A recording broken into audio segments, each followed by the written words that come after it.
પંચમહાલ જિલ્લામાં પાવાગઢ એક સુપ્રસિદ્ધ યાત્રાધામ છે અને શક્તિપીઠ છે.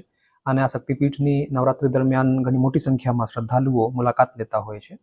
એ વસ્તુને ધ્યાનમાં રાખીને જે લોકો મુલાકાત માટે આવે છે એને કોઈ અગવડ નહીં પડે, તૈયારીઓ વહીવટીતંત્રે કરી છે. છેલ્લા 10 દિવસમાં 2 વખત જિલ્લા કક્ષાએ આપણે અલગ અલગ વિભાગો સાથે મિટિંગો કરીને આ જે સ્થિતિ છે એની સમીક્ષા પણ કરી છે.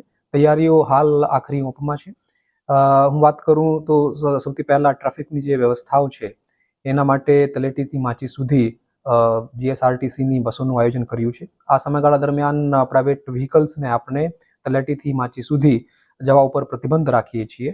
એટલે જીએસઆરટીસીની બસોની વ્યવસ્થા, બસ સ્ટેશન અને ઉપર તલેટી ઉપર યાત્રિકોને બસનો ઉપયોગ કરવામાં કોઈ અગવડ નહીં પડે એની માટેની વ્યવસ્થાઓ, બેરિકેડિંગ, એ તમામ તૈયારીઓ આજે પૂર્ણ થઈ જશે. એના સાથે સાથે વહેલી સવારે શ્રદ્ધાળુઓ મંદિરે પહોંચતા હોય છે, એટલે મંદિર ટ્રસ્ટે પણ સવારે 4 વાગ્યા મંદિર ખોલવાની જાહેરાત કરી છે. અને સાથે સાથે જે રોપવે છે એની સાથે પણ સંકલન થયું છે અને સવારે 4 વાગ્યાથી રોપવેની પણ વ્યવસ્થા પ્રથમ દિવસે, રવિવારના દિવસે અને અષ્ટમી અને દસમીના દિવસે ત્યાં કરવામાં આવી છે.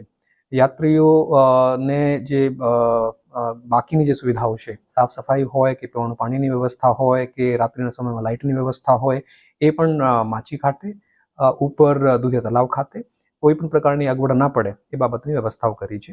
એટલે આખો વિસ્તાર સ્વચ્છ રહે અને સ્વચ્છ દેખાય એના માટેની પણ તૈયારીઓ આપણે કરી છે અને સંબંધિતોને સૂચના આપવામાં આવી છે.